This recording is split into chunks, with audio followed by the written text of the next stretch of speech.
Le soutien que nous apporte Europolis est la preuve d'une prise de conscience de la nécessité de protéger l'environnement et l'abeille en particulier.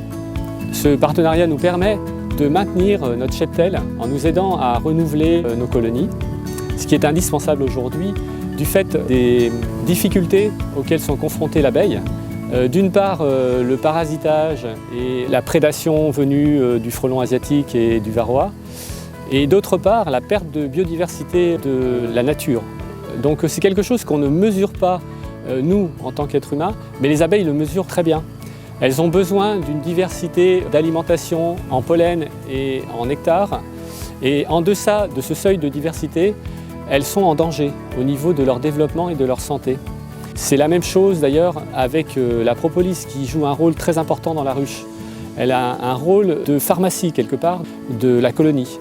Et donc des environnements préservés permettent aux abeilles de récolter dans de très bonnes conditions ces produits dont elles ont besoin.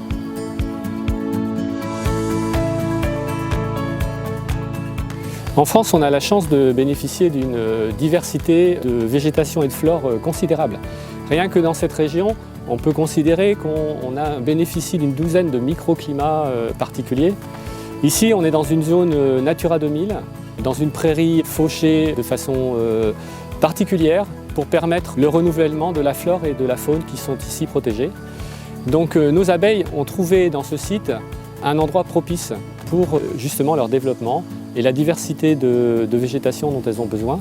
Une de nos missions justement a été de chercher ces endroits-là et nous avons trouvé dans les sites Natura 2000 des endroits propices.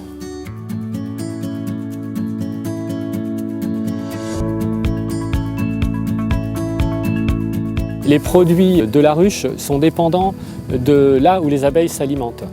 Donc aussi bien au niveau du miel, de la propolis, de la chair royale et du pollen, on va avoir des produits qui sont dépendants de la qualité de l'environnement où se trouvent les abeilles.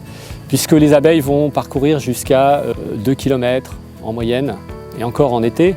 Donc au-delà, ce n'est pas une zone accessible. Donc il faut qu'il y ait un environnement protégé tout autour du rucher.